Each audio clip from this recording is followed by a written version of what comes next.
هاي يا جماعة، معاكم شيلة. هتسألوني ازاي بختار الانمي اللي بلخصه؟ هقول لكم انا ماليش اختيار. اختي سيا بتجبرني اختار انمي رومانسي، واهم حاجة يكون البطل وسيم ومقرمش من بره وطري من جوه. وانمي النهاردة البطل من النوع المقرمش الطري، النوع اللي بتحبه كل البنات واللي بتحبه سيا. ويلا بينا نبدأ قصة الانمي. بتبدأ قصتنا ببنت اسمها ريشي، ودي بنت العيلة كبيرة جدا وغنية وليهم مركزهم في البلد، ومخطوبة لولي العهد، يعني كمان شوية وهتكون أميرة. دي حياة أي بنت بتتمناها، بس حياتها بتتقلب 180 درجة لما بتموت ريشي في سن ال20. لكن الحاجة الغريبة اللي بتحصل إنها بترجع تاني للحياة، بس بترجع عند اللحظة اللي بيتم فيها إلغاء خطوبتها قبل 5 سنين مع ولي العهد، وبتفضل كل مرة تموت بسبب الحرب اللي بتحصل في البلد، وبترجع تاني للحياة عند نفس اللحظة اللي بيتم فيها إلغاء خطوبتها. وعاشت ريشي حياتها وأعيد تجسيدها 6 مرات، والست مرات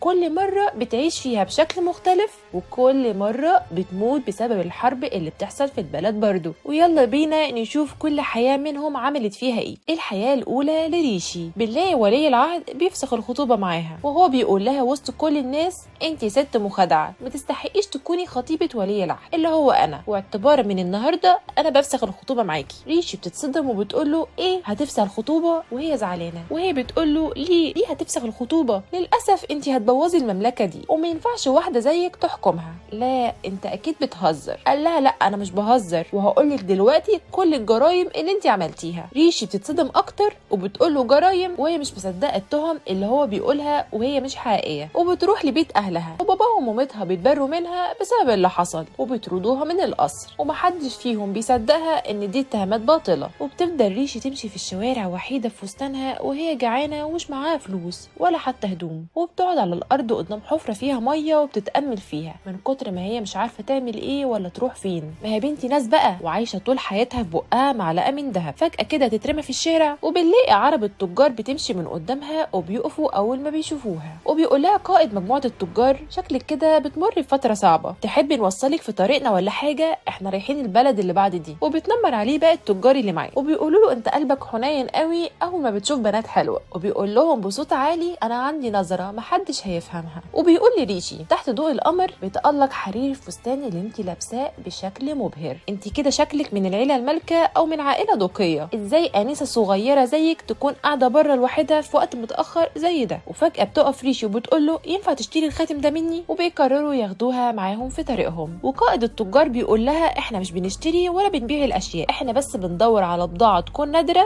او بضاعه بتخلي شغفنا نار كده، وبنبيعها للناس المتحمسين لنفس البضاعه زينا، مش اي حد كده وخلاص. وان الشاري والبايع على حد سواء بيحب البضايع، وده اللي بيصنع ربح في التجاره. ودي عقيدتنا احنا كشركه اريا التجاريه. وطبعا ريشي مصدومه من كلامهم، ما هي اول مره تشوف ناس بتفكير مختلف عنها. وبيقول لها شكلك كده وصلت لطريق مسدود في حياتك، ايه رايك استغلي الفرصه وتشتغلي كتاجره زينا كده؟ ريشي بتقول له انا عمري في حياتي ما فكرت ان اعمل كده. قال لها بما انك تحررتي من قدرك الخانق كزوجه لولي العهد، فانت دلوقتي تقدري تروحي اي مكان وتلفي العالم وتعملي كل اللي نفسك فيه. بتلمع عين ريشي اول ما بتسمع الكلام ده، لان طول حياتها كانت مقيده، الست تتولد تتجوز تخلف وتقول حاضر ونعم، ملهاش راي ولا طموح، وان دي اول مره تصدق بكلمه انا حره دلوقتي. وبيقول لها شكلك كده عندك نظره حلوه، وكمان حظك حلو. تعرفي ليه حظك حلو؟ عشان قدرتي تقابلي شركه وناس لطيفه زينا كده، لو بقيتي تاجره زينا اعتقد الحياه هتبقى مثيره للاهتمام. وبتقرر ريشي انها تخوض التجربه كتاجره، وقدرت ريشي تتعلم من قائد التجار اللي اسمه تالي، وبتكون شاطره جدا لدرجه انها انشقت عنهم واشتغلت بطريقتها الخاصه بعيده عنه. وقدرت ريشي انها تلف وتسافر وتزور بلاد كتير في العالم، وكان لسه بلد واحده لسه مخططه انها تزورها، بس في حرب قامت، وبسبب الحرب دي ماتت ريشي. وبكده في حياتها الاولى عاشت كتاجره. الحياه التانيه لريشي بترجع لنفس اللحظه اللي ولي العهد بيفسخ الخطوبه معاها، وهو بيكرر نفس الكلام بتاع المره اللي فاتت، بس اللي كان بيدور في عقل ريشي ايه ده، هو ده حقيقي؟ مش انا مت؟ ازاي انا هنا؟ ده اكيد ده حلم. وبتمسك خدودها وبتشدها عشان تتاكد ان ده حلم ولا لا، وبتلاقي نفسها بتتألم. وبيقول لها ولي العهد انت شكلك كده زعلانه قوي ان فسخت الخطوبه معاكي، لدرجه انك بتشد خدودك ومفكره اللي انا عملته فيكي ده حلم. وفجاه بتقول ريشي لنفسها لو ده مش حلم يبقى انا ما عنديش لحظه واحده اضيعها، وبتسيب ولي العهد بيهري مع نفسه وبتطلع تجري على بيت اهلها قبل ما يقفلوا بوابه القصر عشان تاخد هدومها ومجوهراتها وما تكونش زي المره اللي فاتت مشرده من غير ولا حاجه. وبتروح بقى ريشي لنفس المكان اللي شافت فيه الرئيس تالي وشركه اريا التجاريه عشان تعيش حياتها زي المره اللي فاتت كتاجره. وبتفضل تستنى لكن بتكتشف انها وصلت متاخر وان العربه عدت قبل ما توصل، وده بسبب انها اخدت وقت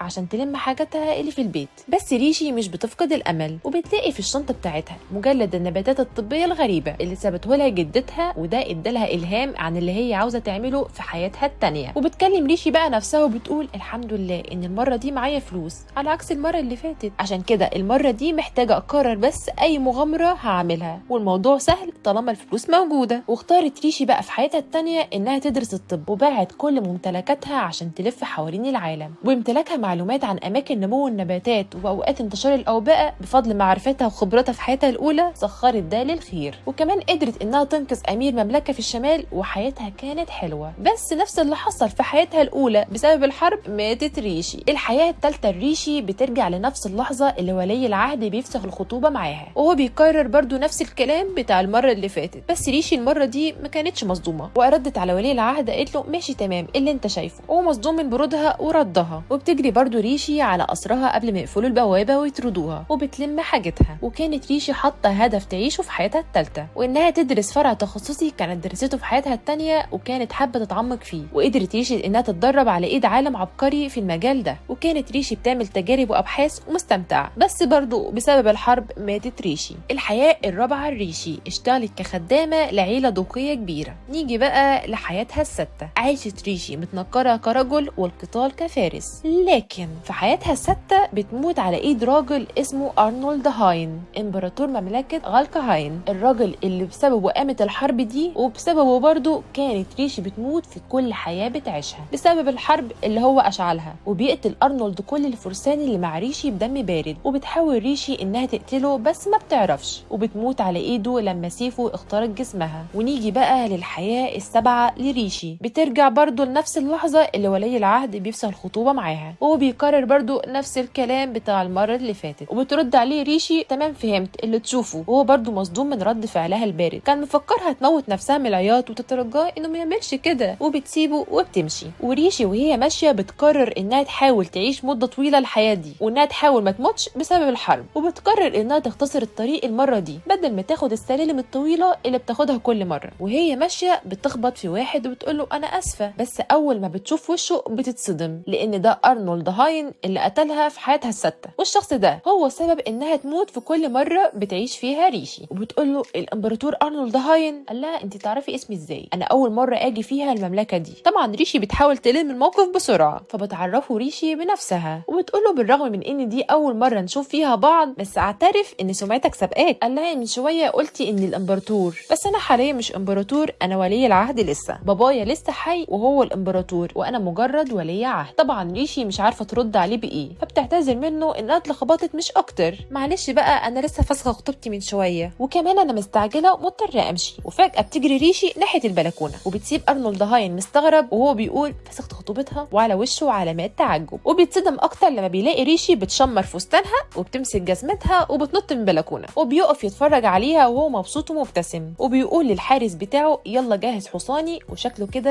اعجب بريشي وهيمشي وراها. وريشي وهي رايحه لقصرها عشان تلم حاجتها زي كل مره قبل ما يطردوها بتلاقي ناس متجمعين حوالين البوابه وخطيبها السابق ولي العهد واقف ومعاه الحراس بتوعه. طبعا بسبب ان ريشي اختصرت الطريق المره دي وصلت بدري على عكس كل مره كانت بتوصل متاخر ومش بتلاقي حد عند البوابه. طبعا ولي العهد كان متغاظ منها بسبب اللي عملته ورد فعلها البارد لما قال لها انه فسخ الخطوبه، وبيحاول بقى يستفزها ويطلع منها اي رد فعل حزين او بالندم عشان يشفي غليله ويرجع كبريائه اللي اترمى على الارض قدام الناس. وبيقول لها فستانك متوسخ بالطين وشكلك متبهدل قوي، اعترفي ان ده بسبب ان فسخت الخطوبه معاكي صح كده؟ قالت له بصوت واضح ان الحزن مش بيوسخ فستان. تاني حاجه انا مش زعلانه انك فسخت الخطوبه، انا مبسوطه. وطبعا الناس اللي واقفين حواليهم بيتكلموا عن ريشي ان هي اللي صدت ولي العهد مش العكس، وقاعدين بيضحكوا على ولي العهد العبيط ده وان هو شكله المتاثر من فسخ الخطوبه اكتر منها. وطبعا ده دخل في كبرياء ولي العهد نزله الارض. وطبعا ريشي كانت بتقول لنفسها الحمد لله ان ما عشتش اي حياه من اللي عشتها وانا متجوزه متجوزه الشخص ده، ربنا نجدها نوسه. وفجاه بتظهر بنت وبتقول لريشي بطلي اللي بتعمليه ده وبلاش تحرجي اميري العزيز. وبنكتشف من خلال كلام ريشي ان البنت دي بتحب الامير، وبسبب ده فضلت تلف عليه وتلعب في دماغه زي الحربايه، وتلبس ريشي تهم ما عملتهاش عشان يفسخ الخطوبه معاها ويتجوزها هي. وبتقول لها ريشي انا ما عنديش اي كره ناحيتك بالرغم من اللي عملتيه فيا، انا عارفه ان جوازك من الامير هيكون من مصلحه عيلتك وهينقذها. وحاولت ريشي بقى تنصحها وقالت لها ما تنسيش لو ده ما كانش مستقبلك اللي بتتمنيه لنفسك ما تتجوزيش.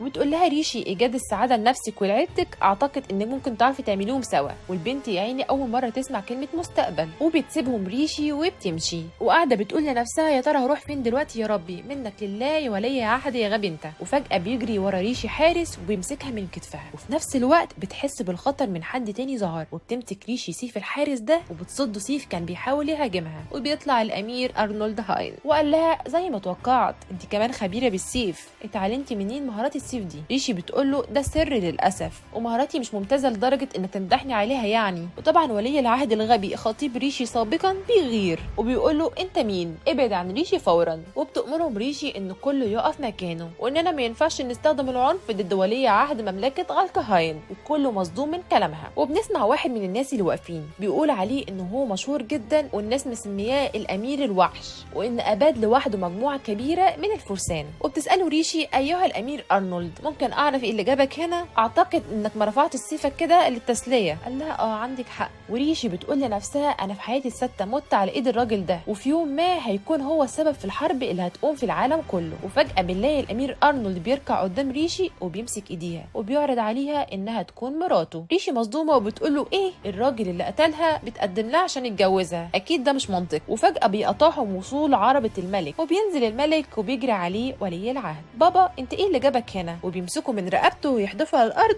ويحطوا تحت رجله. يستاهل ولي العهد الغبي ده. وبيعتذر الملك من ريشي عشان ابنه الغبي ده فسخ الخطوبه. انا سمعت عن نوايا الامير ارنولد ان هو عاوز يتجوزك. بيتدخل ارنولد وبيقول له ما تقلقش الموضوع ده مش هيبوظ الصداقه اللي بين بلادنا، بس ممكن تسمح لي اتكلم بانفراد مع ريشي. وبيطلب الملك من ريشي بادب انها تروح مع الامير ارنولد وتتكلم معاه، لان اكيد عاوز يحافظ على الصداقه اللي بين بلادهم، وبكده هيقدر يكسب ود الامير ارنولد اكتر. وبيبص ارنولد لريشي ويقول لها لو رفضتي هروح للتكنيك التاني، ما انت مش هتفلتي مني بالسهوله دي، هتكلم معاكي يعني هتكلم معاكي. وفي مشهد تاني بنلاقي ريشي وارنولد قاعدين بيتكلموا، وبتقول له انت بتخطط لايه بالظبط؟ قال لها مش بخطط لحاجه، انا وقعت في حبك مش اكتر. من الواضح انه حبها يا جماعه من نظرات عيونه اللي جواها اغتيالات والقتال دي. وبيقول لها بعد ما خطوبتك اتفسخت مفيش حد بيدعمك صح؟ وبنلاقي ريشي بتكلم نفسها وبتقول في حياتي الاولى كنت هوافق على عرضه على طول لان ما كنتش اعرف حاجه عن الحياه، بس بما اني عشت وجربت كتير عارفه ان الجواز مش اخر حاجه في الدنيا. ريشي بنتنا العاقله السترونج اندبندنت وومن، الامبراطور الهمجي الغازي في كل حياه من اللي عشتها هو السبب في التحريض على الحرب، وهو السبب ان اموت في كل حياه بعيشها. يا ترى ليه بيعمل كده وعاوز يتجوزني؟ ده امير مش سهل خالص.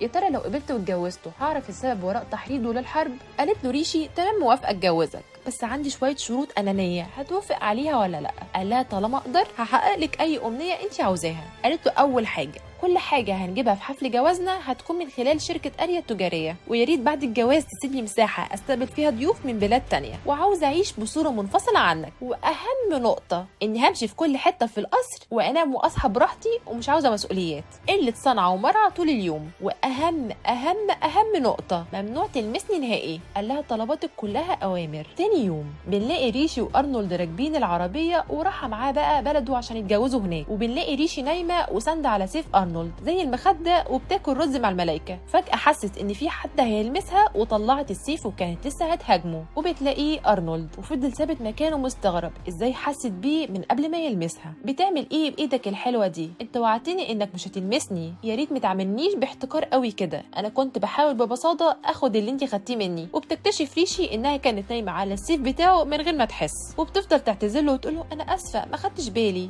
وبيقول لها ارنولد نايمه على السيف كسناده ولا همك اي حاجه كده؟ انا مندهش. وريشي بتقول لنفسها انا مش مصدقه اني كنت نايمه على السيف اللي خزوقني وقتلني زي المخده، ومصدومه ان ما عندهاش تروما من اللي حصل لها بسببه. دي مش ريشي، دي انا وقت النوم. ما بيفرقش معايا حاجه، هنام يعني هنام. وبيقول لها ارنولد انا مصدوم اكتر من انك حسيتي بيا من قبل ما المسك، وبما انك وصلتي للمستوى ده اكيد اتدربتي كتير قوي. قالت له ايوه صح عندك حق، وباين على وشها التوتر. وبيقول لها بقى ارنولد انا استدعيت الشركه التجاريه اللي اسمها اريا اللي انت اخترتيها عشان تكون مسؤوله عن كل حاجه في جوازنا، وبتشكره ريشي على اللي هو عمله. طبعا ارنولد بيحاول يجر رجل ريشي ويعرف ليه اختارت الشركه دي بالذات، وبيقول لها شكلك كده بتدعمي الشركه دي باستمرار. قالت له لا بس انا سمعت عنهم انهم بيوفروا بضاعه بجوده عاليه مش اكتر. وريشي بتقول لنفسها انا عاوزه اتفاعل مع الشركه دي برضو في الحياه دي، لان بسببهم قدرت اعيش حياتي بانفتاح وجربت حاجات كتير. من الاخر كده كان وش السعاده عليها. وفجاه العربه بتقف بسبب ان في قطاع طرق بيهاجموهم، وبينزل ارنولد بيقول لريشي خليكي هنا مؤدبه وما تنزليش،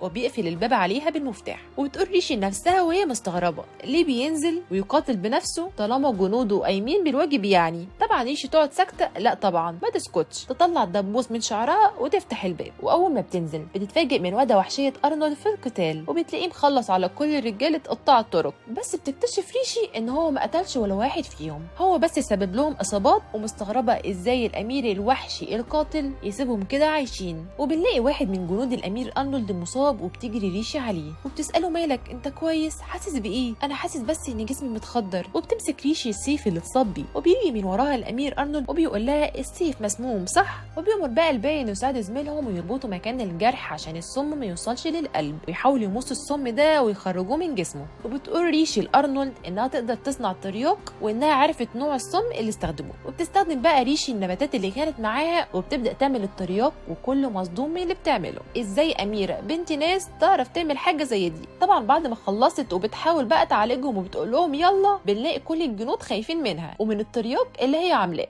وعشان ريشي تكسب ثقتهم بتعور نفسها بالسيف المسموم، وبيجري عليها ارنولد خايف عليها، يبان قاسي بس حنين قوي والله. وبتحط الترياق على ايديهم وبتبدا تشرح لهم مكوناته بالظبط. وبيجي ارنولد يقعد معاها وبيحاول يفتح كلام، وبيقول لها الزهور مش للتأمل فيها بس، دي طلعت كمان مخصصة للتطبيق العملي. وبيقعد جنبها على الأرض وبيسألها انت ازاي خرجتي من العربية وانا قافلها بالمفتاح؟ ده سر اكيد مش هقولك عليه. وبتفتكر ريشي ازاي اتعلمت تفتح اي باب مقفول، لان في حياة من اللي عاشتهم ريشي اشتغلت كخدامة، وسيدتها كانت مجنونة شوية وبتحبس نفسها في اوضتها، وفي كل مرة كانت ريشي بتحاول تفتح قفل الباب بنفسها. وبنلاقي ارنولد قاعد جنب ريشي وحاطط ايده على خده وبيبص عليها من سكات زي الطفل. وبتسأله ريشي انت بتفكر في ايه وايه اللي شاغل بالك؟ قال لها ببساطه انا بحاول افهمك وافهم تفكيري، يا ترى المره الجايه هتسليني بايه؟ الامير الوغد ده بيتكلم على ريشي كانها بهلوان في سيرك جاي تسليه، انا مش بعمل كده عشان اسليه، انت فاكرني ايه بالظبط؟ قال لها انا عارف ده. وفجاه بنلاقي ارنولد بيركع على ركبته الريشي وبيشكرها على انقاذه لجنوده. الامير الوحش القاتل اللي قتلها في حياتها السابقه، اللي ما عندوش قلب، طلع امير طيب. يا ترى دي حقيقته فعلا ولا ده تظاهر مش اكتر وعامل نفسه طيب؟ الايام هتثبت لنا اكيد. وبتساله ريشي ليه جنودك خايفين مني قوي كده؟ قال لها ببساطه هما سمعوا انك فسختي خطوبتك ومجرد تسالوا عن طبيعه الشريره اللي هتجوزها مش اكتر. طيب قولي قلت ايه للامبراطور لما كلمت عني انك من عيله دوقيه ليها علاقه بالعيله الملكيه، وكنت خطيبه ولي العهد وعجبتيني فعشان كده سرقتك؟ سرقتني يعني ايه؟ قصدك كده اني هبقى مجرد رهينه؟ قال لها في بلدنا لما نوصل كوني مستعده انك هتقابلي ناس هيتعاملوا معاكي بوقاحه، ولو حصل اي مكروه انا. ولسه هيكمل فبتقاطع ريشي كلامه وبتقول له الله حلو قوي الكلام ده، وهي فرحانه وبتقول له بما ان هيتم التعامل معايا كرهينه فكده مش هكون ملزمه اني اكون اميره رسميه واخرج لاداء واجبات رسميه، صح ولا ايه؟ قال لها اعتقد صح. انتوا بقى مع فريق الست ملزمه ولا مش ملزمه؟ ريشي فرحانه انها تبقى رهينه عشان تفضل كسلانه تاكل وتشرب وتنام وتلعب، نفسها تعيش حياه من غير ضغط ولا مشاكل. دي مش ريشي، دي انا يا جماعه. ريشي بقى مع فريق الست مش ملزمه، وبتشكره ريشي على تفكيره الجميل ده شويه، وهتقوم تحضنه وتبوسه من كتر فرحتها. صح انت كنت بتحاول تمسك ايدي من شويه. قال لها كنت مضطر والله مش اكتر، الوعد ده هيفضل وعد، انت وعدتني انك مش هتلمسني. وبيوصلوا بقى اخيرا لبلد الامير ارنولد غالكهاين. البلد دي عندها ارض خصبه وموارد كتير جدا، وبسبب ده عندهم نفوذ على كل بلد في العالم. ودي البلد الوحيده اللي ريشي كانت نفسها تزورها، وانها لفت كل بلاد العالم، ودي البلد اللي اتبقت وما عرفتش تزورها، واخيرا حققت حلمها. ولما بيوصلوا للقصر الملكي بيعتذر بيعتذر منها ارنولد. قال لها انا اسف، انت هتفضلي حاليا في ملحق منفصل عن القصر مخصص للضيوف النبلاء، وان المكان مش نضيف لسه عشان محدش استخدمه بقاله فتره طويله. بتقول له ريشي مفيش مشكله، وبنلاقيها بتقول بفخر كده انا رهينه، انت ليه فخوره وانت بتقولي كده؟ وبتطلع بقى ريشي روح الخادمه اللي جواها وبتبدا تنظف المكان. وريشي وهي ماشيه بتلاقي 3 بنات خادمات بيتنمروا على خادمه جديده، وبيقولوا لها احنا اللي هنكون خادمات اميره ولي العهد عشان احنا اللي عندنا الخبره، وانت استحاله يتم اختيارك، المفروض تحترمينا من دلوقتي. وبتجري ريشي بقى تساعد البنت الغلبانه دي من البنات اللي بيتنمروا عليها، وبتقول لهم المفروض تبداوا بغسيل الستاير دي عشان الجو هيمطر. بيقولوا لها مفيش اي دلاله ان الجو هيمطر، وكمان النهار لسه طويل، ايه اللي مخليكي متاكده انها هتمطر؟ قالت لهم طبيعه الغيوم، وكمان الطيور بتطير منخفضه. وبيقولوا لها احنا مش هنصدق واحده مبتدئه زيك. وبسبب لبس ريشي اللي لبسته وهي بتنظف بيتعاملوا معاها كانها خدامه زيهم، وما يعرفوش انها الاميره الجديده. وبتساعد بقى ريشي الخادمه اللي اسمها إلزي عشان تنظف هدومها، وبتكون لطيفه معاها خالص. وبنلاقي فعلا الجو بيمطر. يا ترى بقى ايه شعور الخادمات المتنمرات ان الجو مطر فعلا؟ وبنلاقي ريشي واقفه في البلكونه بتتفرج على البلد، وقد ايه هي سعيده انها وصلت للبلد دي اخيرا. وبرده بتحس ريشي ان ارنولد وصل عندها وهو لسه على الباب، وبتقول له انا عارفه انك هنا وازاي تيجي لعندي وتسيب واجباتك الرسميه. كل مره بتفاجئيني بمهارات، انا المره دي حاولت اخفي وجودي وبالرغم من ده عرفت تحس بيا. كنت بتتفرجي بقى على ايه كده وسرحانه؟ قالت بتفرج على المدينه. وبتبدا بقى تساله عن كل حاجه في البلد وهو بيجاوبها. وبنلاقي ريشي متحمسه لكل الاماكن الموجوده عندهم في المدينه، وارنولد واقف سرحان في جمالها وحماسها، وبيقول لها يا ترى ايه اللي شايفاه مسلي قوي كده؟ ده انت مجبره انك تتجوزي من العيله المالكه للبلد دي، وكمان هتتعاملي كرهينه. انا متحمسه عشان ده حلمي ان ازور البلد دي، وان وافقت اتجوزك بسبب ان احقق الحلم ده مش اكتر. ما تفكرش اني وقعت في غرامك ولا حاجه، بس البلد دي مفيش فيها اي حاجه مثيره للاهتمام، مجرد مباني مش اكتر. قالت له ده مش صحيح، بالنسبه للمعلومات اللي انت قلتها في اماكن حلوه قوي، كمان وجوه الناس هنا مشرقه. ووقفت ريشي كلامها لما بتلاقي ارنولد ساكت وقاعد بيبص لها. انا قلت كلام غريب ولا ايه؟ بتبص لي ليه كده؟ عشان عمري ما شفت شخص زيك قبل كده، كلماتك، معرفتك، قدرتك الجسديه، بنت رجل نبيل مش محتاجه لاي حاجه من دول. وبتفتكر بقى ريشي ذكرى ليها مع مامتها وهي صغيره، وهي بتديها تعليمات انها بنت عيله دوقيه، وان مشاعرها وافكارها الشخصيه مش مهمه، وان سعادتها الوحيده انها تتجوز من العيله الملكيه وانجاب وريث،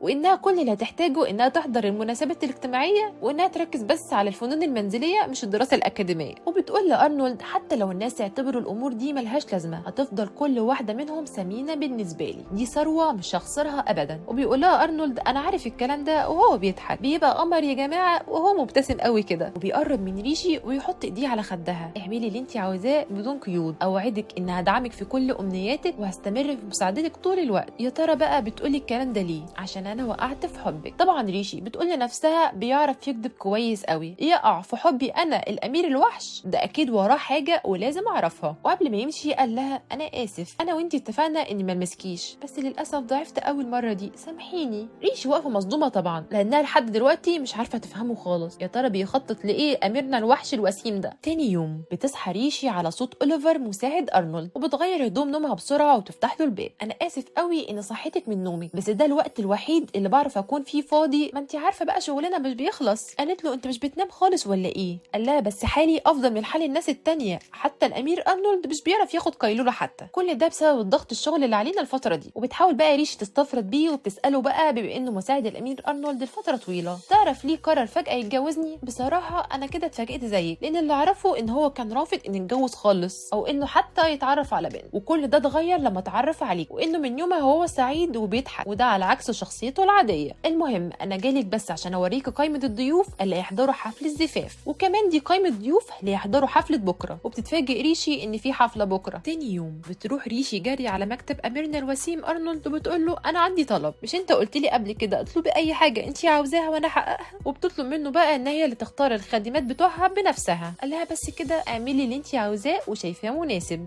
هو اوليفر المساعد بتاعي ما قالكيش اللي احنا عاملين حفله النهارده؟ هو قال لي ووراني قائمه الضيوف. بنلاقي ارنولد بيقول لها الغرض من حفله النهارده ان ولي العهد يلاقي البنت اللي عاوز يتجوزها من الامبراطوريه دي مجرد اجراءات شكليه مش اكتر، عشان نحافظ على مظهرنا، ما تقلقيش من الموضوع ده. طبعا ريشي بنتنا ولا يهمها، قالت له انا عارفه اني اميره ولي العهد كرهينه مش اكتر، واوعى تتردد انك تعلن عن خطيبتك النهارده، احنا علاقتنا سطحيه كده كده مش هتفرق معايا. وبترفع ريشي ايديها عشان ارنولد يمسكها ويروحوا الحفله سوا. قال لها كده ما عنديش حل تاني، وكمان انت بنفسك تسمحي لي ان امسك امسك ايديكي؟ قالت له عادي، ما انا وانت لابسين قفازات. واول ما بيدخل الامير ارنولد الحفله مع ريشي بيتلم عليه الضيوف وبيحاولوا بقى يعرفوه على بناتهم. طبعا اميرنا كلامه دبش معاهم وبارد وبيصدهم وبيقول لهم اخر رحله ليا كنت محظوظ قوي وقدرت الاقي حب حياتي ومراتي، وبيبص على ريشي. طبعا كل البنات اللي في الحفله اتصدموا اول ما سمعوا كلمه مراتي. طبعا ريشي ما كانتش متوقعه كده، وان اميرنا خالف قواعد الزواج المتعارف عليها واعلن عنها كزوجته بالرغم من انها من بلد تانية. ريشي بقى اتحطت في موقف لا تحسد عليه. بنتنا المقدمه رحبت بيهم بقى كاميره وكل مصدوم من جمالها وكاريزمتها، وارنولد مش بينزل عينه من عليها وقد ايه مبهور بيها وبجمالها، كانه بيقول انا اخترت صح. وبيطلب ارنولد منهم انهم يساعدوا زوجته لانها من بلد تانية وملهاش حد هنا، وانهم يعاملوها كويس. ريشي بقى بتوشوش ارنولد وبتقول له انت مش محتاج تستفز البنات بكلمه زوجتي المستقبليه دي كل شويه. قال لها لازم اوضح الامور دي من دلوقتي عشان ما يحصلش مشاكل بعدين. قالت له توضيح ايه؟ قال لها حقيقه انها احميكي مهما يحصل. ريشي من جواها مصدومه وبتقول تحميني انا؟ الراجل اللي قتلني قلب نفسه انه يحميني؟ انت متاكد من اختيارك ليا؟ ما اعتقدش ان اقدر ابرزك في السيف، وشكلك كده بتحب النوع اللي بيعرف يستخدم السيف. ما يفرقش معايا، كده كده هتوصلي لمرحله تقدري تجاريني فيها. ريشي اول ما سمعت كده بنلاقي عينيها بتلمع. بتقول ايه؟ بجد انا عارفه ان طلبي هيكون تقيل عليك، بس انا عاوزه اتعلم على ايدك المبارزه بالسيف. بنلاقيه بيضحك وبيقول لها اجاباتك كل مره بتفاجئني. وطبعا ريشي بتفكر انها ممكن تتعلم طريقه الهجوم لتقنيه السيف المخيفه اللي عنده واللي بسببها اتقتلت على ايده قبل كده. وفجاه الموسيقى بتشتغل. ارنولد بيقول لها مفيش داعي للرقص، ما تقلقيش مش هجبرك على حاجه. قالت له عارفه، بس بما اني هنا فانا عاوزه ارفع عن نفسي شويه. فما بيصدق ارنولد وبيمسك ايديها على طول وبيشدها ناحيته. ما صدق انها قالت وبداوا يرقصوا بانسجام لدرجه ان كل اللي حواليهم وقفوا رقص وقاعدين يتفرجوا عليهم من جمالهم وجمال رقصهم سوا. ولما بتحاول ريشي انها تاخد المبادره في الرقص عشان تستفزه وتعرف حركاته عشان تعرف تقنياته السريه في استخدام السيف، ما بتعرفش. وكل مره بتحاول تاخد المبادره هو بيشدها جامد ومش بيسيبها. ابننا رجل والرجال قليل يا جماعه، بيعرف يتعامل مع بنتنا ريشي المسترجله وبيسيطر عليها ويطلع الانس اللي جواها، وبيبص لها كانه بيقول لها ما تحاوليش، مهما حاولت تعملي مش هتعرفي تعملي معايا حاجه. وفي اخر الرقصه بيشدها جامد ناحيته لدرجه ان ريشي فكرت انها تقع، بس هو مسكها من وسطها وبنلاقيه بيضحك ضحكه مش مريحاني انا شخصيا. وكل اللي في القاعه سقفوا لهم جامد، ما شافوش الامير ارنولد رومانسي قبل كده. وبعد الرقصه بنلاقي الامير ارنولد واقف بيتكلم مع الناس وسايب ريشي لوحدها. واستفرد بقى بريشي 3 بنات حرابي غيرانين منها، وواحده فيهم بتقول لها الله رقصتكم سوا كانت حلوه قوي، ممكن تقبلي كاس الخمره دي؟ بصوت شتوي حنون لما الحربايه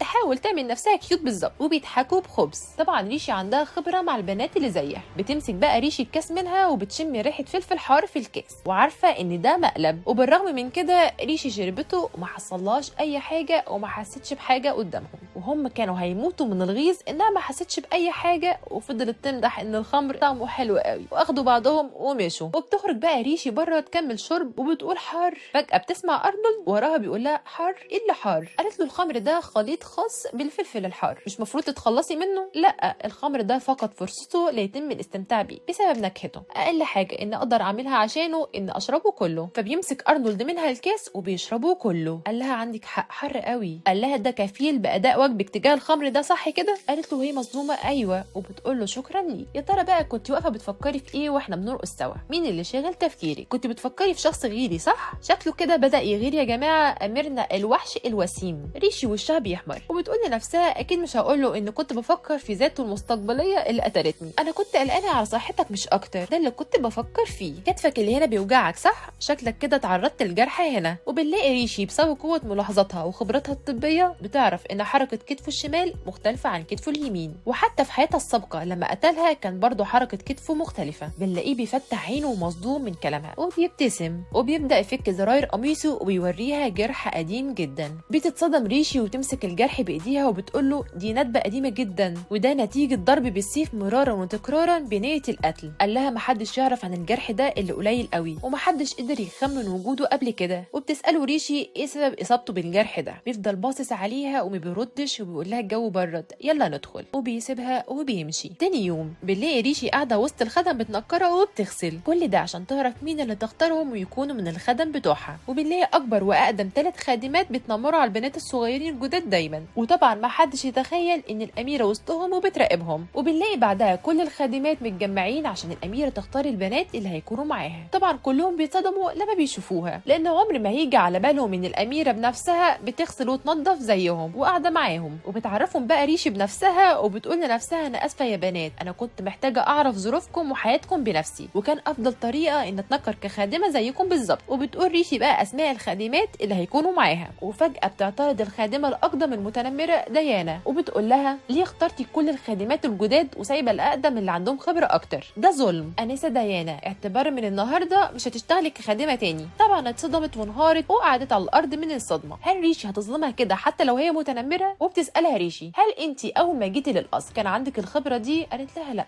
طب ليه بتعاملي البنات الجداد كده؟ كنتي مفروض تعلميهم. بتصرخ بصوت عالي وتقول لها انا عمري ما اكون زي البنات دي، ما تقارنيش بيهم، انت عندك حق، انت مش زيهم، انت بتعرفي تقراي وتكتبي صح. انا عرفت انك نشأتي في عيله تجار وتعلمتي كويس، وده امر نادر بين الاشخاص العاديين، وبالرغم من ده استغليتي ده مع البنات الجداد، وكنت بتستغلي ضعفهم انهم مش بيعرفوا يقراوا ويكتبوا، وبتأمريهم بحاجات بتتعلق بده، وبتغلطوا وبتعاقبيهم على الغلطات دي. بنلاقيها بتتكلم بحزن وبتقول لريشي لما عيلتي فلست خسرنا كل حاجه وما لقيتش حد يحميني، وبالرغم من ده شقيت طريقه عشان اكون خادمه سيده. وبنلاقيها بتعيط وبتعتذر للبنات انها ما علمتهمش كويس وكانت صبوره عليهم. طبعا البنات جروا عليها وصعبت عليهم، وبيطلبوا من ريشي انها تديها فرصه تانية لانها مجتهده. وبتقرب منها ريشي وبتقول لها انا عاوزه اطلب منك طلب، انا عاوزه اخلي ساحه القصر ساحه تدريب للخادمات الجداد، عاوزاهم يتعلموا الحروف جنب تعليم مهارات العمل المنزلي. لو اتعلموا القراءه والكتابه جنب شغلهم هيكون سلاح ليهم مهما راحوا في اي مكان وايا كانت ظروفهم. وبتطلب من ديانا انها تساعدها في انشاء مواد تعليمهم. عشان كده ريشي قالت لها انت مش هتشتغلي خادمه تاني، وكانت عاوزه تشغلها في حاجه تانية مفيده. طبعا بنلاقي اوليفر بيحكي لارنولد عن كل حاجه حصلت في اليوم ده. تاني يوم بنلاقي بقى ريشي بتلبس احسن فستان عندها وبتستعد عشان عندها مقابله مع تالي قائد شركه اريا التجاريه. طبعا ريشي بتحاول تخليهم في صفها لان ده هيساعدها وهيسهل عليها حاجات كتير فيما بعد. واخيرا قابلت ريشي تالي الشخص اللي غير لها حياتها كلها وممتنه ليه لحد اللحظه دي، وقاعده بقى تتكلم معاه وتقول له انا عاوزه كل حاجه في فرحي تكون من عندك. بس صدمها تالي لما قال لها ما عندناش حاجه نبيعها لك. طبعا لو فاكرين مبدا شركه اريا التجاريه احنا اللي بنختار الزباين مش الزباين اللي بيختارونا، وبيسيبها وبيمشي. وفشلت مخططات ريشي انها تكسبهم في صفها. بس هل ريشي هتستسلم؟ اكيد لا. بتتنكر ريشي وبتحط باروكه وبتروح تستنى تالي في الحانه اللي بيقعد فيها هو واتباعه. وبنلاقي كل اتباعه سكرانين ومغمى عليهم الا ريشي الوحيده اللي فايقه متماسكه. وبداوا بقى في مفاوضاتهم وبيقول لها يا تالي يا ريت تتكلمي بصراحه، انت عاوزه ايه؟ انا عارفه انك مش عاوزه فستان لفرحك وان دي مجرد خدعه. تمام ماشي خلاص هتكلم بصراحه. من الاخر كده عاوزه شركه اريا تكون حليفتي، بس مش هقدر اقول لك على خطتي دلوقتي. انت عاوزاني اوقع معاكي عقد من غير ما اعرف اي حاجه عن خطتك، وكمان ما اعرفش هكسب منها ولا لا؟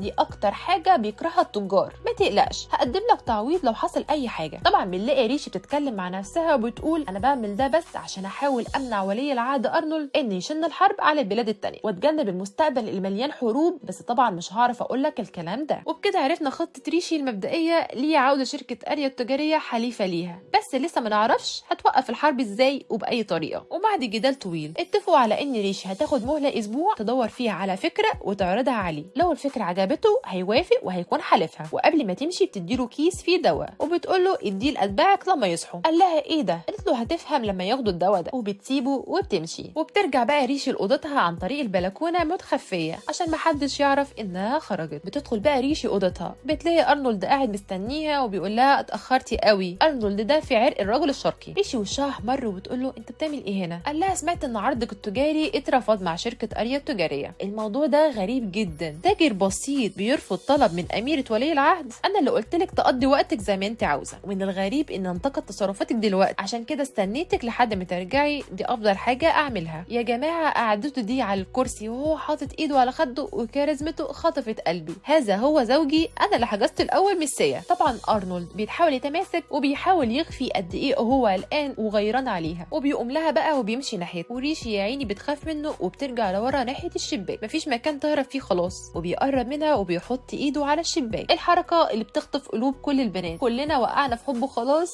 انا متاكده. يعني لابسه متشيكه كده وبتقابلي راجل في نص الليل كمان. قالت له انا اسفه قوي، انا عارفه ان ممنوع اخرج لبره القصر لوحدي بالليل وان ده ما يليقش على مركزي كخطيبة ولي العهد. ارنولد اتفاجئ، مفكرها زي كل مرة هتعرض معاه وهتقول له رد يصدمه، لكن في الاخر ريشي انثى كيوت مسكينة ذليلة في حضوره الذكوري. انا عارفة ان ممكن سمعتك تتأثر بسببي ولسه هتكمل. قال لها مش مهم ومش مهتم بسمعتك، وبيبص لها كده وبيقول لها انت كويسة؟ طيب حد اذاكي؟ يبان قاسي بس حنين قوي والله. ريشي مصدومة من حنيته وبتقول له انا كويسة ما تقلقش، بعد كده لو هتروحي في اي حتة انا هاجي معاك، مش قلت لكم يا جماعة رجل شرقي حمش؟ قالت له بس ما ينفعش اجريك معايا في كل حتة، وضعك مش هيسمح، انا قلت لك اعملي اللي انت عاوزاه بس مش من حقك تعرضي نفسك للخطر. ريشي بقى بتقول له ايه ده غريبة، انت متساهل قوي معايا ليه كده؟ انا متساهل معاكي عشان عارف طباعك العنيدة، انا لو منعتك انك ما تروحيش في حتة هتروحي بهدوء برضو من ورايا، فعشان كده اديت لك الاذن مع شوية شروط بسيطة. فجأة بتسأله ريشي انت جعان؟ ما تيجي اطبخ لك، وبتاخده المطبخ ويلا بينا نشوف مهارات ريشي في الطبخ اللي هتبهرنا كلنا. وزي المثل اللي بيقول اقصر طريق الى قلب الرجل معدته، والاكل خلاص بيجهز وريشي بتدوقه. ريشي بتقول له انا محتاجه اقول لك حاجه بس مكسوفه منك بصراحه، يعني الاكل طلع طعمه وحش، انا اسفه والله، انا عارفه ان اللي اقترحت عليك ان اعمل لك اكل كده يا ريشي تعشمي الراجل وفي الاخر ما ياكلش حاجه. قال لها ما تاسفيش، انا عارف ان من الصعب ان يكون في انس من عائله نبيله تعرف تطبخ، واخد منها الطبق وشربه وقال لها طعمه حلو قوي. ريشي كل اللي بتقوله لنفسها شكله ما يعرفش يفرق بين الطعم الحلو والوحش. قال لها يلا حضري الاكل في الاطباق انا جعان بسببك. وهم بياكلوا بتبدا تحكي له ريشي عن مقابلتها مع تالي وانها المفروض تحضر عرض وتعرضه عليه خلال الاسبوع. وبعد ما خلصوا بيقول لها ارنولد نسيت اقول لك حاجه، انت شفتي اخويا الصغير قبل كده؟ قالت له لا.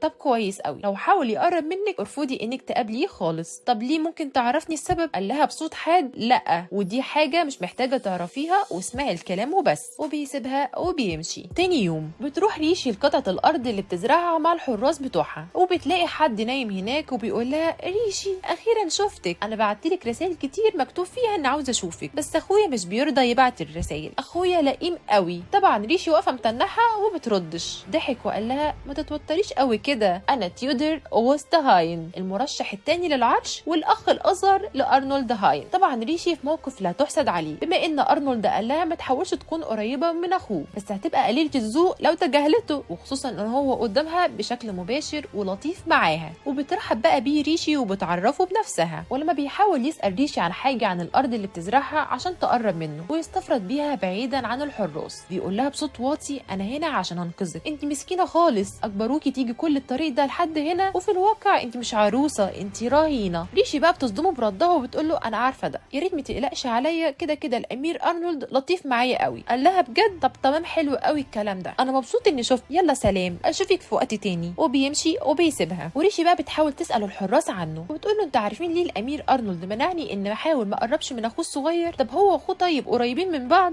قالوا لها ما نعرفش نرد على اجابه السؤال ده للاسف. ولما بتدخل ريشي بقى بتشوف ارنولد واقف بيتجادل مع شخص بخصوص امور الدوله، ومجمل الكلام بقى ان ارنولد بيدافع عن حقوق الشعب بشكل مبهر. وريشي بقى مصدومه لانها مفكره امير مستبد ومش بيهمه اي حد. طب يا ترى الامير اللطيف ده ليه كان السبب في الحرب اللي هتقوم في المستقبل؟ وفي نهايه اليوم وريشي داخله اوضتها تنام بقى بتلاقي جواب من ارنولد بيقول لها تعالي قابليني الساعه 12 النهارده بالليل في الكنيسه. وبتروح ريشي وهي لابسه فستانها الاسود الانيق وبتقول له ازيك ايها الامير تيودر. يعني ريشي كانت متوقعه ان الرساله كانت منه مش من ارنولد. قال لها ازيك يا اختي يا حلوه، انا عارف انك توقعتي ان انا اللي بعت الرساله مش ارنولد، ما انا خلاص فهمت شخصيتك لما قابلتك الصبح. ريشي بقى بتقول له بما انك عاوز تتكلم فيا ريت تتكلم بسرعه وبطريقه مختصره، انت عاوز تقول ايه؟ حبيت بس اكلمك اكتر عن موضوعنا اللي كلمتك فيه الصبح، وان الواضح من كلامك انك متعرفيش لسه اخويا كويس. باختصار اخويا الكبير بيعتبر قتل الناس لعبه دي طبيعته الحقيقيه. طبعا ريشي من جواها بتقول ما انا عارفه الكلام ده، وان ارنولد ارتكب مجازر في بلاد تانية كتير واجتاح بلاد كتير في العالم. وكمل كلامه وقال لها بس انا مش بتكلم عن الحروب اللي هو دخلها، انا بتكلم عن حاجه تانية خالص. قالت له تقصد ايه؟ في الواقع اخويا قتل امه، قصه مرعبه صح؟ ويوما ما هيقتلك انتي برضه. ريشي طبعا ما اتفاجئتش من الموضوع ده لانها عارفه ان بعد فتره الامير ارنولد هيقتل باباه وهيستولى على العرش. فبتصدمه ريشي بردها البارد وبتقول له هل اللي بتقوله ده فيه مشكله؟ بالنسبه لي انا عارفه كل الحاجات دي وبرضه اخترت اني اكمل واني اكون عروسه الامير ارنولد. طبعا تيودر هيتجنن وبيحاول يقنع ريشي اكتر، ويقول لها اخويا عديم الرحمه، عمره ما عيط ولا حتى بيتاثر باي حاجه. ريشي قالت له خلاص كلامنا هنا انتهى. وحست ريشي بوجود ارنولد وقالت له انا هسيبك تكمل باقي الكلام مع اخوك. وبنلاقي ارنولد داخل عليهم تحسوه داخل يعمل مجزره وخلاص هيقتل يقتل اخوه ويقطعه حتت. وتيودر طبعا اترعب اول ما شافه، وبيحاول بقى تيودر يصلح كلامه ويقول له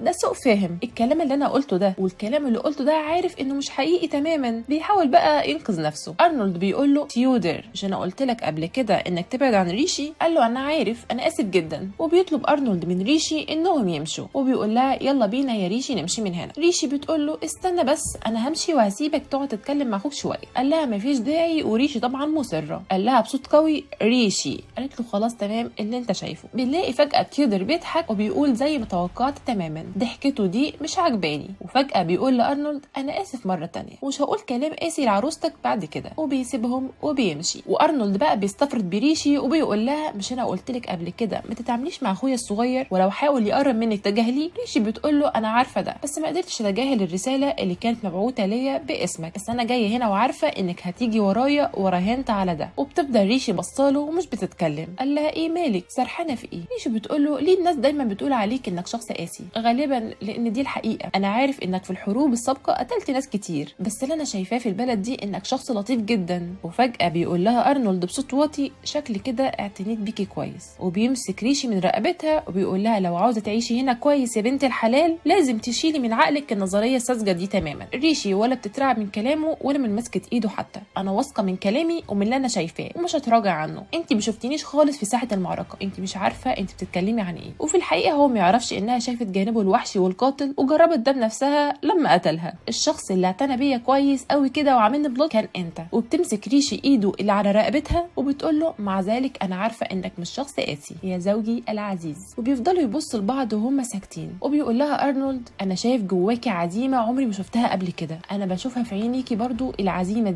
دي عيون شخص واقف في ساحه معركه ومش مبالي بالموت وبيفضل يقاتل لحد اخر لحظه. وبيمسك ارنولد خدودها وبيقول لها ان اللحظات اللي اضطريت فيها اقتل شخص كانت الاكثر رعبا في الحرب. الامير ارنولد القاسي القاتل بيعترف لريشي عن الجزء المرعب في حياته، وريشي مش مصدقه ان في حاجه بترعبه اصلا. وبتحكي له بقى ريشي عن جزء من مخاوفها برضو، انها كل يوم بتحلم انها بتتعرض للقتل. لما بصحى بعرف اني لسه عايشه وحيه لحد اللحظه دي، لكن في بعض الاحيان بحس بخوف شديد لما بكون عارفه الحقيقه اني ميته، وان العالم اللي انا عايشه فيه دلوقتي هو مجرد حلم طويل بشوفه بعد موتي. ريشي مصدومه من كلامها ومشاعرها دي انها موجوده جواها، ومع ذلك اتخذت قراري ان مهما انتهت الحياه دي مش عاوزه اهرب. اللي جواي دلوقتي هو العزيمه اني اعيش كزوجه ليك مش اكتر. بيضحك ارنولد ضحكه خفيفه وبيمسك دقنها وبيشد وسطها بالايد التانيه ناحيته وبيبوسها. وريشي يعني مفتحه عينيها ومش مصدقه اللي بيحصل، ان ارنولد القاسي القاتل يكون رومانسي كده. ما قدرش يعني يقاوم خالص، وقاعده عدم اللمس اللي هم حطوها باظت. ريشي هتقتله اكيد بعد البوسه دي. وبعد ما خلص بيبص لها بكل حب ويقول لها العزيمه لتكوني زوجتي، انت مش محتاجه حاجه زي دي. تاني يوم بنلاقي ريشي قاعده تقرا بس مش عارفه تركز يا عيني، قاعده كل شويه تفتكر البوسه، كل ما بتفتكر وشها بيحمر مش مصدقه اللي حصل. وبتدخل عليها الخادمه ليزي وبتقطع عليها حبل افكارها. واول ما بتشوف ليزي اللون البينك اللي حطاه ريشي على ضوافرها بتقول لها الله ده لون حلو قوي. بتضحك ريشي وتقول لها دي البضاعه اللي انا هعرضها على الرئيس تالي من شركه اريا التجاريه، وتوقيتك ده مناسب قوي. وبتبدا ريشي تحط لها على ضوافرها وبتقول لها ده يخليكي سعيده وانت بتغسلي وبتنضفي، وكمان هيقوي ضوافرك. قالت لها بجد هيقويها لان ضوافري دايما بايظه. قالت لها ايوه بس طبعا مهم انك تاكلي لحم وسمك لان ده الاساس. ليزي يا عيني بتقول لها حاضر مش هنسى ده، وهحرص دايما ان اسيب جزء من مرتبي اشتري بيه الحاجات دي. وبتقول لها ريشي انت عيلتك ولسه هتكمل؟ بتقول لها ليزي ايوه انا عيلتي فقيره. وطبعا بتكتشف ريشي ان البلد دي فيها احياء فقيره برضو. وإلزي يا عيني بتعيط من كتر ما بتحس بالحب والاهتمام من ريشي. ريشي هتكون اميره لطيفه وحنينه. ونيجي بقى للحظه الحاسمه بين ريشي وتالي عشان تعرض عليه منتجاتها دي عشان يوافق يكون حالفها. طبعا تالي بيكون مبسوط بالمنتج ده قوي لدرجه انه بيقول مين العبقري اللي اخترع ده. انا متاكد ان ستات كتير هيكونوا عاوزين المنتج ده وهنبيع للناس الغنيه بس شكل كده اميرتنا ريشي عندها راي تاني نحب نسمعه. وخلاصه كلامهم ان ريشي عاوزه تالي يوظف الناس اللي في الاحياء الفقيره عشان هم اللي يصنعوا المنتج ده، وكده كده مكونات المنتج سهله ومش مكلفه بس هتحتاج قوه عامله، وان تالي لو وافق هتديله سر مكونات المنتج وطريقه صنعه على طول. طبعا تالي بيرفض عرضها وبيقول لها استني بقى لما ابقى اغير مهنتي وابقى راجل دين عشان اعمل لك الكلام اللي انت عاوزاه ده. انت فكرني ايه صاحب جمعيه خيريه؟ وبعد جدال طويل بتحاول ريشي تقنع تالي ان الناس في الاحياء الفقيره لما يقدروا يكسبوا فلوس بالتالي هيكونوا برضو عندهم رفاهيه انهم يشتروا ويكونوا زباين، وبالتالي ده هيكون في مكاسب اكتر. فبتقول له ريشي ايه رايك احنا اللي نصنع الزباين بدل ما نختارهم، وبتستخدم ريشي كلام تالي القديم وبتعكسه. طبعا كلنا عارفين مبدا شركه اريا التجاريه، احنا اللي بنختار الزباين مش هم اللي بيختارونا. طبعا ريشي بتعمل ده عشان تساعد الناس الفقيره زي عيله إلزي ومحدش فيهم يعاني. برضو تالي لسه مش مقتنع، فبتستخدم ريشي بقى حيلتها التانية عشان تقنعه، وتوري له ورقه اول ما بيشوفها بيتصدم. طبعا ريشي بتقول لنفسها انا حاولت ان امسك نفسي وما استخدمش الحيله دي، بس للاسف دي اخر حاجه عندي اقدر اقنعه بيها. انت ازاي عرفتي تجيبي المعلومات دي؟ انا اسفه جدا، انا استخدمت طريقه خاصه عشان اقدر اوصل للمعلومات دي. طبعا كلنا عندنا فضول ايه نوع المعلومات اللي خلت تالي يتصدم كده ووشه يقلب، والمعلومه دي باختصار حول مرض اخته الصغيره اريا تالي. طبعا ريشي عارفه المعلومات دي لان في حياتها الاولى كانت مع تالي وقت مرض اخته، وبتعرض عليه ريشي انها تعمل وصفه طبيه معينه هتعالج مرض اخته، وانها لو فضلت تاخده سنه كامله هيعالج مرضها بنسبه كبيره. انت عاوزاني اثق فيك ازاي؟ طبعا تالي مصدوم، بس ازاي هيثق فيها؟ ما هي مش طبيبه. طبعا فاكرين لما ساب الدواء لاتباعه ياخدوه بعد ما يصحوا يوم ما كانت بتقابله في الحانه، وبتقول ريشي الدواء اللي انا اديتهولك تديه لاتباعك جاب مفعول صح؟ فبيقول واحد من اتباعه اللي معاه ايوه بعد ما اخدنا حسينا بتحسن على طول، وخصوصا اني صحيت كان عندي صداع مؤلم جدا جدا، الدواء ده انا اللي صنعته بنفسي واتصدموا من ده. دي كانت خطتها من البدايه عشان يقتنع ان عندها مهارات طبيه، وبيوافق تالي اخيرا لدرجه انه بيقول لها انا بتوسل لك هديكي اي حاجه انت عاوزاها بس عالجي اختي. قالت له ريشي انا هديك الطريقه والوصفه الطبيه لعلاج اختك من غير اي شروط، انا ما اقدرش استخدم واستغل اختك عشان احقق غايه معينه انا عاوزاها، انا مش من النوع ده. بس انا عاوزاك تفهم حاجه واحده، ان عائلات الاحياء الفقيره بيهتموا بعيلتهم برضو زيك كده بالظبط، ودي كانت الطريقه الوحيده اللي اقدر اقنعك بيها انك تشغل الناس من الاحياء الفقيره. طبعا تالي اتاثر بكلام ريشي جدا جدا، وانتهى الوضع على خير اخيرا، وريشي الشطوره نجحت.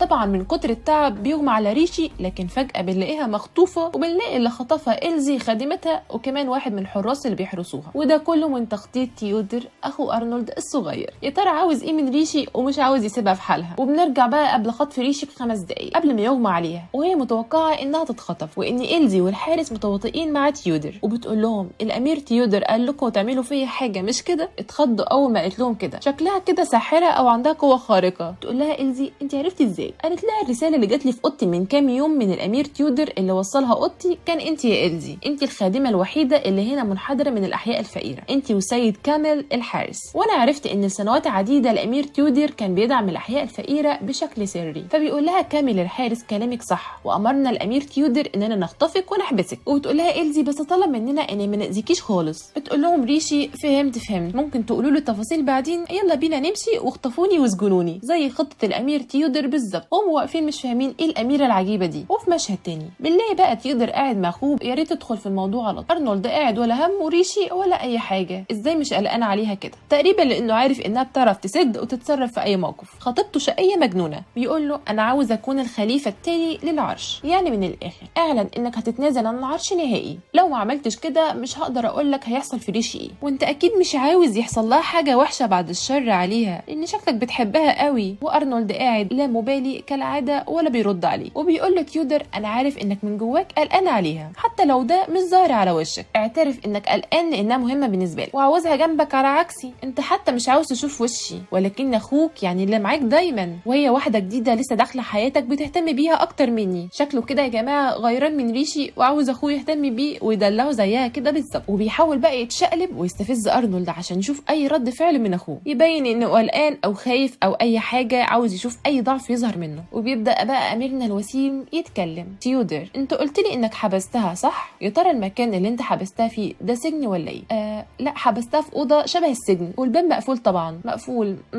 وايه كمان؟ وكمان في حراس واقفين على الباب، وكمان الاوضه في دور عالي ومش هتقدر تهرب من خلال الشباك. فهمت يعني كمان في شباك. تيودر بيقول له انت بتسال ليه وعاوز توصل لايه بالظبط؟ اخي الصغير الاحمق، للاسف انت مش هيكون عندك اي مجال للفوز. انت مفكر انك كده اخدت ريشي رهينه وهتقدر تعمل كل حاجه؟ للاسف هقول لك مش هتعرف تعمل معاها اي حاجه. وبيقول له اكيد هي دلوقتي هتدخل علينا. وبتدخل ريشي اللي المفروض محبوسه، وبيتصدم تيودر وبيقول له ده اكيد مستحيل. ريشي بقى بتقول له انا جيت هنا عشان احسم الموضوع اللي بينا ايها الامير تيودر. وبيبدا ارنولد يتحمس ويسال ريشي عن الطريقه اللي هربت بيها، وبيقول لها يا ترى نطيتي من الشباك ولا كسرت الحيطه؟ فبتتعصب ريشي منه وبتقول له انت فكرني سوبر رومان ولا ايه؟ انا خرجت من الباب عادي زي اي انسان طبيعي.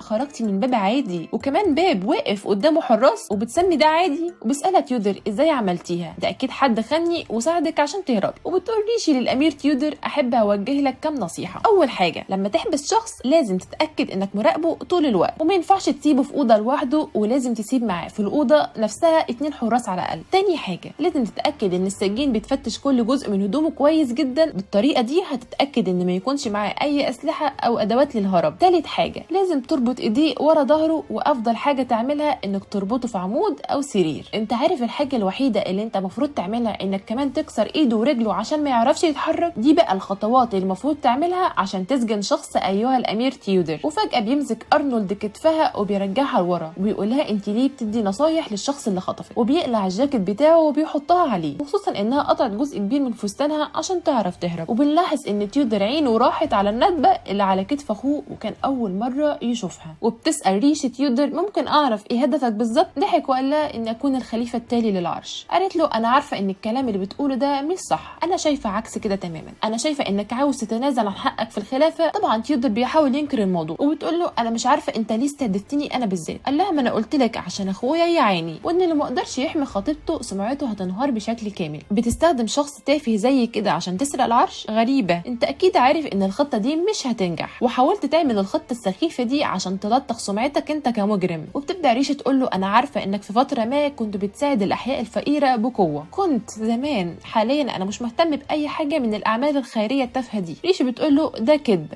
انا عارفه انك لحد دلوقتي بترسل دعم للاحياء الفقيره، وكمان ما كانش فيه اي دليل على استخدام الاموال العامه، اكيد بتدعمهم باموالك الخاصه. انا عارفه انك بتقلق على الناس في الاحياء الفقيره اكتر من اي شخص تاني، وبتعاملهم بلطف وحنان، بس انت تعمدت انك تهمل واجباتك العامه. طبعا تيودر بيحاول بكل جهد انه ينكر كل حاجه، وانه يبان شرير ومش انسان كيوت وطيب ولا حاجه، وبيقول لها انا بس بحاول اهزم اخويا، ده كل اللي انا عاوزه. لو كان ده هدفك كنت هتهاجم الامير ارنولد بطريقه مباشره بدل ما تهاجمني انا، لكن ما قدرتش تعمل ده عشان كل حاجه بتعملها بتفكر انها تكون في مصلحه اخوك الكبير. وبيزعق فيها تيودر يقول لها انت مخطئه، وبيفضل يكرر في الكلمه دي كتير وهو متعصب. انا عاوز اخويا يكرهني، يعمل فيا اي حاجه، لو ما تقبلنيش ابدا في انه يقتلني هيكون افضل حاجه. وبيوقفهم ارنولد ويقول لهم كفايه، مش انا قلت لك يا ريشي حاولي ما تتفاعليش معاه؟ وبتحاول ريشي تقول لارنولد استنى بس، انا محتاجه اسمع المشاعر الحقيقيه للامير تيودر. ارنولد بيقول لها انا مش مهتم. الكلمه دي صدمت تيودر اكتر ودخلت في قلبه كسرته، وبيسيبهم تيودر وبيطلع يجري. وبتطلع ريشي ورا تيودر على السطح، وهو بيقول لها انت ناوي تديني محاضره تانية عن الهرب من السجن ولا ايه؟ وبيقول لها اخويا زي ما انت شايفه مش بيظهر انجازاته امام العالم الخارجي، ومن الناحيه التانية بتنتشر سمعته في البلدان التانية بسرعه رهيبه. لماذا تعتقدي ذلك؟ قالت له الامير ارنولد هو اللي بيتعمد ينشرها. صح؟ قال لها صح، انا كنت براقبه طول الوقت، وبقول لنفسي انه بيتصرف بطريقه بتخليه يختفي في اي لحظه، لكن ان شخص رائع زي كده يختفي خساره ومش عدل، وانا عارف انه بيعمل كده عشان يسيب لي العرش ويختفي، بس طالما هو عاوز كده فانا هختفي الاول، دي الطريقه الوحيده اللي اقدر اكون بيها مفيد لاخويا. فجاه بينط تيودر من على السور وبيحدف نفسه، وريشي بتصرخ وبتجري عليه، لكن في حد بيمسك ايد تيودر قبل ما يقع، وبنلاقيه ارنولد اللي عامل نفسه قاسي ومش مهتم باخوه. وبنلاقي ارنولد لاول مره يدي رد فعل، وبيمسك اخوه من هدومه وبيديله حته قلم على وشه، وبيزعق له وبيقول له انت اتجننت، انت بتعمل ايه؟ قال له دي الطريقه الوحيده اللي اقدر اكون من خلالها نافع ليك. بيقول له ارنولد انا ما عملتش اي حاجه في حياتي يخليني اخ كبير بالنسبه لك، مين الاحمق اللي بيخاطر بحياته عشان شخص كده؟ انا عاوز اكون مفيد وقوي بالنسبه لك لانك اخويا الوحيد في العالم ده، وعاوز اكون زيك. كيوت تيودر والله على عكس ما توقعت. بيقول له ارنولد يا ريت ما تعملش حاجه متهوره زي دي تاني. وبتصدم تيودر من كلامه لان دي اول مره يحس ان اخوه مهتم بيه. طبعا تيودر هيموت من الفرحه وبيعيط متاثر من كلام اخوه، وبيقول له انا اسف. طبعا ريشي مبسوطه ان الاخين اتكلموا وفهموا مشاعر بعض وان ملهمش غير بعض. وفجاه ريشي ما بتقدرش تفتح عينيها وهي بتكلم ارنولد وبيغمى عليها، وتيودر بيقول له انا اسف دي غلطتي انا. ارنولد قال له لا ما تقلقش هي كويسه، هي نامت بس. ايه ده، مش معقول في شخص بينام كده في اي مكان. وبنلاقي ارنولد اخد ريشي في حضنه ومبتسم وبياخدها وبيمشي. تاني يوم بتصحى ريشي بتلاقي نفسها في اوضه غير اوضتها، وبتبص بتلاقي ارنولد قاعد على المكتب وبيقول لها اخيرا صحيتي. وبتعتذر منه ريشي وبتقول له انا اسفه ان خليتك منتظرني طول الليل. وقرب منها ارنولد بيقول لها انت كويسه؟ اه انا كويسه دلوقتي. وبيديها رساله مكتوبه من تيودر وهو بيعتذر لها على الحاجات اللي عملها فيها، وعدها انه هيرد لها الجميل ده في يوم من الايام لانها سبب في ان اخوه وهو يتكلموا. وبيقول لها ارنولد فكري لو في حاجه عاوزاها كهديه تعويض ليكي عشان وعدي اللي انا كسرته ان ما المسكيش خالص. انا اسف ان ما قدرتش امسك نفسي خالص. ويقصد بده البوسه اللي اداها لها من غير اذنها. واول ما بتفتكر ريشي اللحظه دي وشها بيحمر وبتغطي نفسها من الكسوف. لا لا شكرا مش عاوزه حاجه، والاهم من ده انت عملت كده ليه؟ عاوزه تعرفي السبب بجد؟ لا لا لا لا خلاص مش عاوزه اعرف حاجه. ريشي ايوه عاوز ايه؟ شكرا انك اهتميتي باخويا الصغير، اميرنا لطيف وحنين خالص. ده ملخص الجزء الاول من الانمي، واستنوا ملخص الجزء الثاني والاخير، وهنشوف بقى ريشي هتعرف تغير من المستقبل ولا لا، وهتقدر تغير في ارنولد نفسه وتوقف الحرب، هنعرف بعدين. كانت معاكم شيلا، لو عجبك الملخص ما تنساش الاشتراك في القناه وتفعل جرس التنبيهات عشان يوصلك كل جديد، وما تنساش الاشتراك في قناتنا التانية سيا شرارة لتلخيص المسلسلات والافلام الاسيويه الرومانسيه.